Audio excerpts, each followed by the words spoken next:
দর্শক, আমরা এই মুহূর্তে যেতে চাই আগারগাঁওয়ে। সেখানে নির্বাচন কমিশনে থেকে যুক্ত হচ্ছেন সহকর্মী অন্তরা বিশ্বাস। অন্তরা বিশ্বাসের সাথে আমরা যুক্ত হচ্ছি। অন্তরা, নির্বাচনের আপনি তো কমিশনে আছেন, সকাল থেকেই রয়েছেন এবং গত কয়েকদিন ধরেই আছেন। আর খুব অল্প সময় পরে আসলে ভোট, রাত পোহালেই আসলে ভোট শুরু হবে। সেখানে কোনো কি আপডেট আছে আপনার কাছে এই মুহূর্তে?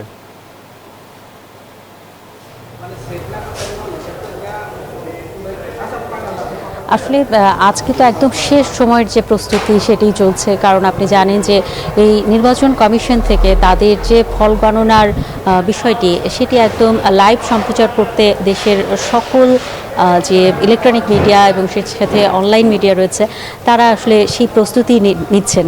এবং সেই সঙ্গে নির্বাচন কমিশনের পক্ষ থেকে সাংবাদিকদের যে কার্ড, অর্থাৎ নির্বাচন কমিশনে প্রবেশ করবার জন্য আলাদা কার্ড লাগবে আগামীকালের জন্য, সেই কার্ড আসলে অনেকে সংগ্রহ করছেন। একেবারে শেষ সময়ের যে প্রস্তুতি সেটি আসলে তারা নিচ্ছেন। এছাড়াও আপনি জানেন যে 8 তারিখ পর্যন্ত 32 লাখেরও বেশি টাকা জরিমানা করা হয়েছে সারা দেশে আচরণবিধি ভঙ্গের যে অভিযোগ ছিল সেই অভিযোগের কারণে, এবং 259টি মামলাও করা হয়েছে।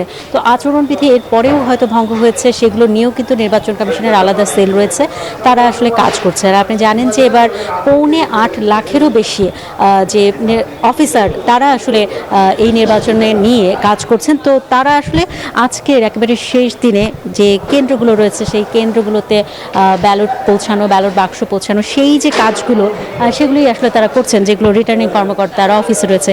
এই মুহূর্তে আমাদের সঙ্গে একজন অতিথি রয়েছেন, তার সঙ্গে কথা বলতে চাই। তিনি হচ্ছেন আরএফইডির সাধারণ সম্পাদক গোলাম রব্বানী।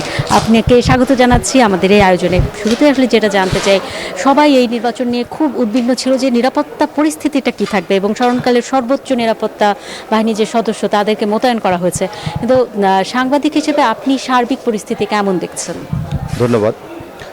আমি 10টার পর থেকে কয়েকটা ভোট সেন্টারে গিয়েছি, মানে তাদের পূর্ব প্রস্তুতি দেখার জন্য। আমি দেখেছি যে আইন শৃঙ্খলা বাহিনীর সদস্যরা ভোট সেন্টারগুলোর আশেপাশে রয়েছেন এবং তারা নর্মালি ভোট সেন্টারে কেউ যেতে পারছে না। আশপাশে যে দোকানপাটগুলো রয়েছে এগুলো অনেকটাই বন্ধ।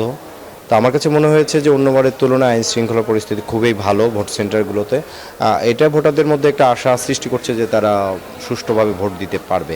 আপনি নিশ্চয়ই দেখেছেন ইলেকশন কমিশনেও আইন শৃঙ্খলা পরিস্থিতি অনেক কঠোর নিরাপত্তা বলয় তৈরি করা হয়েছে। গণমাধ্যম কর্মীদের এখানে প্রবেশের জন্য একাধিক কার্ড, যেটা ভোট পর্যবেক্ষণের কার্ড, এর বাইরে ফলাফল সংগ্রহের জন্য আলাদা কার্ড দেওয়া হচ্ছে, যাতে কোনোভাবেই আইন শৃঙ্খলা বাহিনীর চোখ ফাঁকি দিয়ে কেউ প্রবেশ করতে না পারে।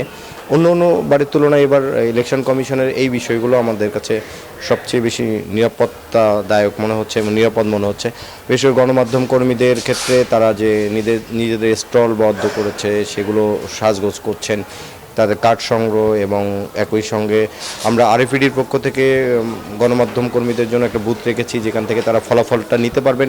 বিশেষ করে বেসরকারি ফলাফল শীট একটা আরএফইডির বুথে দেওয়া থাকবে, বিটিভিকে দেয়, এটা আমরা গণমাধ্যম কর্মীদের কাছে দিব। অন্তরা, আপনাকে ধন্যবাদ।